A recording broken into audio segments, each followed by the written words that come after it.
Avoid these 5 mistakes during summer. Basic rule ఏంటంటే body temperature కి out side temperature కి 5 degrees కంటే తేడా ఉండకూడదు. First mistake, room temperature around 18-20 degrees maintain చేయడం వల్ల అవుట్ సైడ్ టెంపరేచర్ 40 ఉన్నప్పుడు మీరు బయట నుంచి లోపలికి రాగానే 20 degrees డిఫరెన్స్ వల్ల మీ బాడీ అక్లమటైజ్ అవ్వదు. దానివల్ల వెంటనే ఫీవర్ వచ్చినట్టు, బాడీ పెయిన్స్, మజిల్ క్రాంప్స్, కళ్ళంతా రెడ్ గా అవ్వడం, జలుబు తొందరగా రావడం, ఇలాంటి ప్రాబ్లమ్స్ అన్ని వస్తాయి. సో రూమ్ టెంపరేచర్ ఎప్పుడైనా సరే 28-30 degrees రేంజ్ లో మెయింటైన్ చేయండి. నెంబర్ 2, ఇంట్లోకి రాగానే ఐస్ కూల్ వాటర్ తాగుతుంటారు. ఇది చాలా డేంజరస్, ఎస్పెషల్లీ సమ్మర్స్ లో. అవుట్ సైడ్ టెంపరేచర్ మన బాడీ ఒక హీట్ లో ఉంటుంది. ఆ హీట్ ని ఒక్కసారిగా 0 degrees 4 degrees టెంపరేచర్ లో ఉన్న ఐస్ కూల్ వాటర్ తో చల్లగా చేయకూడదు. దానివల్ల ఏమవుతుందంటే pharyngeal muscles, pharyngeal blood vessels అన్ని స్పాజమ్ లోకి వెళ్తాయి. అందువల్ల ఈజీగా ఇన్ఫెక్షన్ వస్తుంది. థ్రోట్ లో ఉండే ప్రొటెక్టివ్ మెకానిజం అంతా పోతుంది. అందువల్ల ఫారెంజైటిస్ అనే ప్రాబ్లం చాలా కామన్ గా వస్తుంది. బయట నుంచి ఇంట్లోకి రాగానే నార్మల్ గా రూమ్ టెంపరేచర్ లో ఉండే వాటర్ మాత్రమే తాగండి. నెంబర్ 3, కూలర్స్ వాడేవాళ్ళు దాంట్లో వాటర్ ఎవ్రీడే చేంజ్ చేయాలి. ఎస్పెషల్లీ తడికల్లో ఉండే గడ్డిని మార్చాలి. లేకపోతే ఏంటంటే దాంట్లో ఫంగస్ గ్రో అయ్యి, ఈ కూలర్ లో బ్యాక్టీరియా, వైరస్ గ్రో అయ్యి ఆ గాలి పీల్చడం ద్వారా నిమోనియా వచ్చే ఛాన్సెస్ ఎక్కువ ఉంటాయి. అందుకే సమ్మర్ లో నిమోనియా ఇన్సిడెన్స్ పెరుగుతుంది. అదే కాకుండా ఏసీస్ వాడేవాళ్ళు వాటి ఫిల్టర్స్ లో ఉండే డస్ట్ అదంతా క్లీన్ చేసుకొని మెయింటెనెన్స్ చేసి ఏసీ స్టార్ట్ చేయాలి. లేకపోతే ఆ డస్ట్ పీల్చడం వల్ల అలర్జీస్ పెరుగుతాయి. నెంబర్ 4,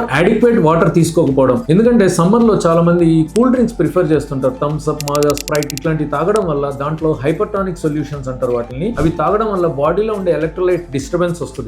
దానివల్ల డిహైడ్రేషన్ వచ్చే ప్రాబ్లం ఎక్కువగా ఉంటుంది. సో సమ్మర్ లో ఎక్కువ క్లియర్ వాటర్ తీసుకోవడానికి ప్రిఫర్ చేయండి. Next, coconut water, butter milk, ORS water ఇట్లాంటివి ప్రిఫర్ చేయండి. నెంబర్ 5, మిగిలిపోయిన ఫుడ్ ని ఫ్రిడ్జ్ లో స్టోర్ చేసి మళ్ళీ రీహీట్ చేసి అస్సలు తినద్దు. దానివల్ల ఫుడ్ పాయిజనింగ్ ఛాన్సెస్ ఎక్కువ ఉంటాయి. డయేరియా వచ్చేసే ఛాన్సెస్ ఉంటాయి.